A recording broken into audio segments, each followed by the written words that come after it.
കേരളം ഇപ്പോൾ ഏറ്റവും കൂടുതൽ ചർച്ച ചെയ്യുന്നത് മുല്ലപ്പെരിയാറിനെ കുറിച്ചാണ്. കർണാടകയിലെ തുംഗഭദ്ര ഡാം കാട്ടിത്തരുന്നത് കേരളത്തിന്റെ മറ്റൊരു അപകട സാധ്യത കൂടിയാണ്. വയനാടുണ്ടായ ദുരന്തത്തിന്റെ ഞെട്ടലിൽ നിന്ന് ഇപ്പോഴും പകച്ചു നിൽക്കുന്ന കേരളം മുല്ലപ്പെരിയാർ ഡാമിന് എന്തെങ്കിലും സംഭവിച്ചാൽ ഉണ്ടാകുന്നത് സ്വപ്നം കാണാൻ പോലും പറ്റാത്ത വിധത്തിലുള്ള ദുരന്തമായിരിക്കും എന്ന് മനസ്സിലാക്കുന്നു. ഏകദേശം 1.5 കോടിയിലേറെ ജനങ്ങൾ വെള്ളത്തിനടിയിലാകും. ഇതൊക്കെ കേരളത്തിന് അറിയാത്തതല്ല. ഇപ്പോഴിതാ ഇടുക്കിയിലെ ജനങ്ങളുടെ ആശങ്ക ചെറുതല്ല. ജനങ്ങൾ ജീവൻ മരണ പോരാട്ടത്തിൽ നിന്നും സമരത്തിലേക്ക് എത്തി നിൽക്കുന്നു. മുല്ലപ്പെരിയാറിൽ പുതിയ ഡാം വേണമെന്ന ആവശ്യവുമായി വീണ്ടും സമരം തുടങ്ങുന്നു. വയനാട് ദുരന്തത്തിന്റെ പശ്ചാത്തലത്തിൽ വർദ്ധിച്ച ആശങ്കയിലാണ് ഇടുക്കി നിവാസികൾ ഇപ്പോഴുള്ളത്. എന്നാൽ കഴിഞ്ഞ ദിവസം കർണാടകയിലെ തുംഗഭദ്ര ഡാമിന്റെ ഷട്ടർ തകർന്നതും ഇതിനൊപ്പം ഭീതി ഉണ്ടാക്കുന്ന കാര്യമായി മാറി.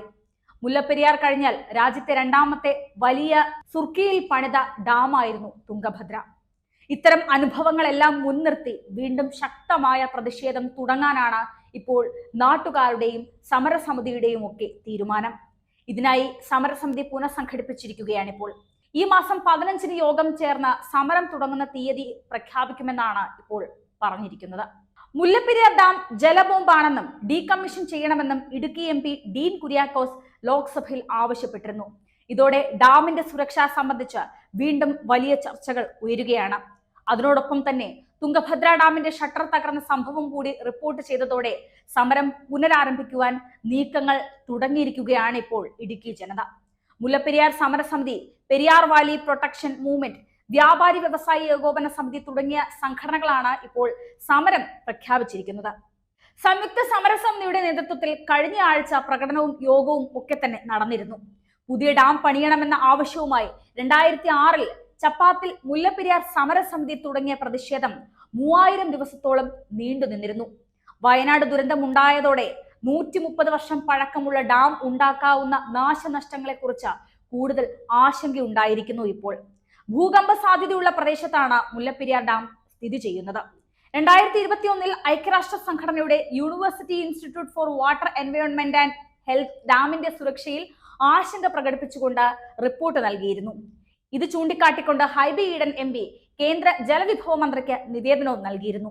ദുരന്തം സംഭവിക്കുന്നത് വരെ കാത്തിരിക്കാതെ പുതിയ ഡാം പണിയുന്നതിന് നടപടി സ്വീകരിക്കണമെന്നാണ് സംസ്ഥാനത്തെ MP-മാർ കൂട്ടായി തന്നെ കേന്ദ്രത്തോട് ആവശ്യപ്പെട്ടത്.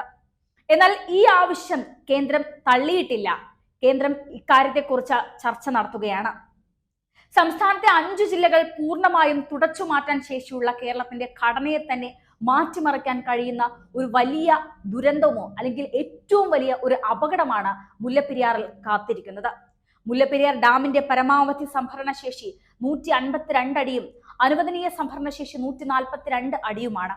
2010-ൽ സുപ്രീം കോടതി നിയോഗിച്ച ജസ്റ്റിസ് AS ആനന്ദ് കമ്മിറ്റിയുടെ നിർദ്ദേശപ്രകാരമാണ് 2014-ൽ അണക്കെട്ടിലെ ജലനിരപ്പ് 136-ൽ നിന്ന് 142 അടിയാക്കി ഉയർത്തിയത്.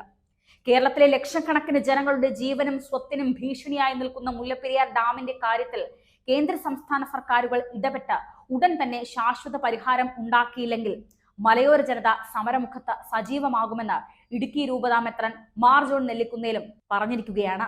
കേരളത്തിലെ ജനങ്ങളുടെ ആശങ്കയും നിസ്സഹായ അവസ്ഥയും തമിഴ്നാടിനെ ബോധ്യപ്പെടുത്തണം. കേരളത്തിന് സുരക്ഷ, തമിഴ്നാടിന് ജലം എന്ന നിലപാട് നടപ്പാക്കാനും അധികാരികൾ കൂട്ടായ ശ്രമം നടത്തണമെന്ന് തന്നെയാണ് ഇപ്പോൾ ഇടുക്കി ജനതയുടെ ആവശ്യം.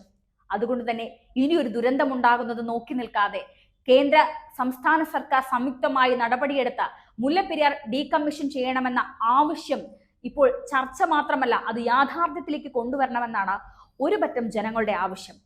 5 ജില്ലകളാണ് തുടച്ചു നീക്കപ്പെടുന്നത്, ഒപ്പം കോടിക്കണക്കിന് ആളുകളും.